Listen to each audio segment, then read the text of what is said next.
আসসালামু আলাইকুম বন্ধুরা, কেমন আছেন সবাই? আজকে দেখাবো খুব সহজে কিভাবে তিলের খোসা ছাড়ানো যায়। তার জন্য আমি ১ কাপের মতো তিল নিয়েছি এবং এটা হচ্ছে ব্লেন্ডারের জারে দিয়ে দিয়েছি। পুরা জারটা ভর্তি করে দেয়া যাবে না, অর্ধেকের পরিমাণ দিতে হবে। যেই দিকে সুইচটা প্রেস করলে মসলা ব্লেন্ড হয় তার উল্টো দিকে একবার দিব, ছেড়ে দিব, দিব, ছেড়ে দিব। এভাবে করে বেশ কয়েকবার দিয়ে ছোলাটা এই যে দেখাই যাচ্ছে যে ছোলাটা হচ্ছে আলাদা হয়ে গিয়েছে।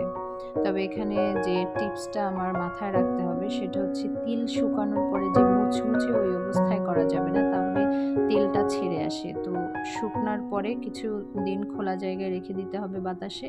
তারপর হচ্ছে জারে করে এভাবে এই যে দেখা যাচ্ছে আমি কুলায় নিয়ে তারপরে হচ্ছে ঝেড়ে নিয়েছি।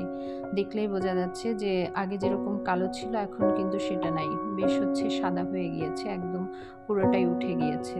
তো আপনারা এই টিপসটা ফলো করলে এবং এভাবে খুব কম সময়ের মধ্যে খুবই সুন্দরভাবে তিল হচ্ছে ক্লিন হয়ে যাবে। আর যাদের পিসিওএস এর প্রবলেম আছে তাদের জন্য তিল হচ্ছে খুবই উপকারী একটা খাবার। অনেক বাচ্চারাও খুব পছন্দ করে। তো আপনারা এভাবে করতে পারেন। ধন্যবাদ সবাইকে।